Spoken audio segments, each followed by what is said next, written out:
ازيكم يا حلوين؟ عاملين ايه؟ يا رب تكونوا بخير. النهاردة ان شاء الله هنعمل الفطير المشلتت بطريقة سهلة جدا. بصوا انا بوريكم، شايفين مورق ازاي وطعمه حلو وخفيف خفيف جدا. يعني ساعات كده بناكل فطير بنقفل، يعني اللي هو ناكل قطعة نقفل. لا، انا هعمله لكم بطريقة حلوة جدا، وهقول لكم على مكون بحطه على الفطير. مش بيخليه لا يجلد ولا يقطم. نشوف بقى مع بعض الطريقة. أول حاجة عندنا ده حوالي كيلو من الدقيق، عليه نص معلقة ملح، معلقة 3 معالق سكر، 3 معالق كبيرة أو معلقتين.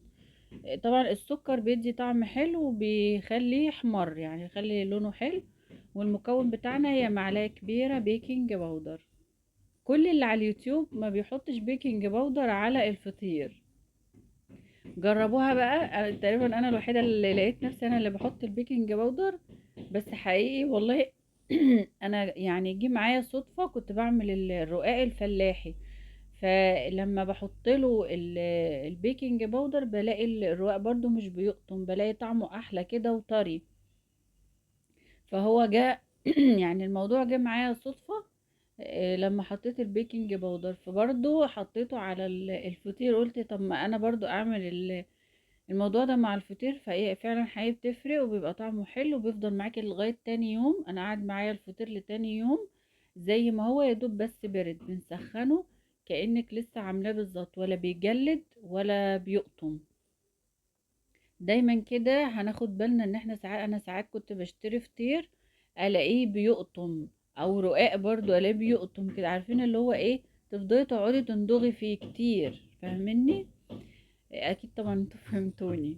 هنا بقى هنحطنا الملح والبيكنج باودر والسكر بس. وبنبتدي طبعا نحط المية.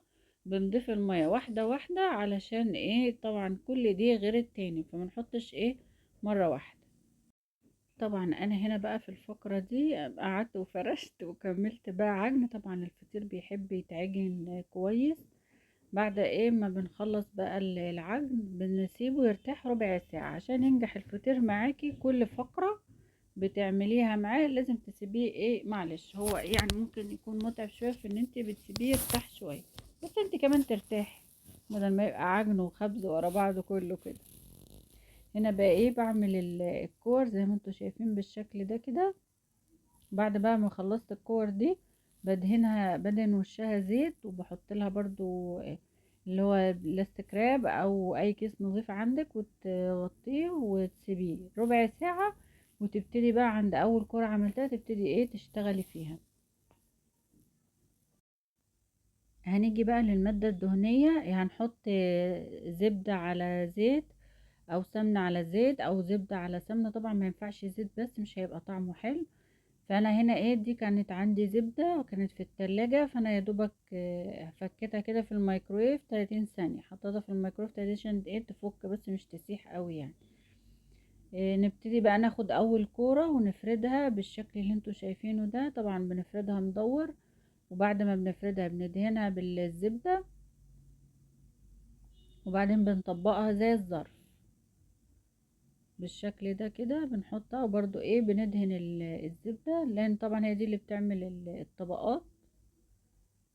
بروح عاملاها بقى زي الظرف وركناها، واجيب غيرها، اجيب الرغيف اللي وراه افردها برضو. طبعا لما نيجي نشتغل على سطح الرخامة قبل ما نشتغل عليها بنعقمها بالخل.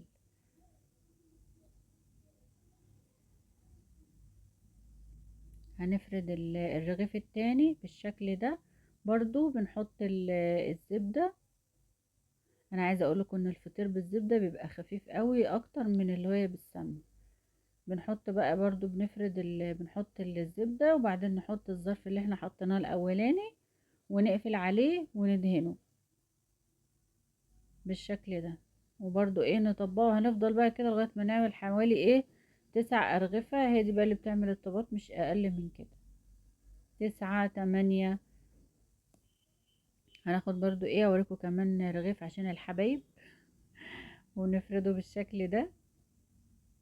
ونحط ايه الزبدة، وبعدين نحط بقى الايه الظرف اللي احنا ايه راكنينه على جنب.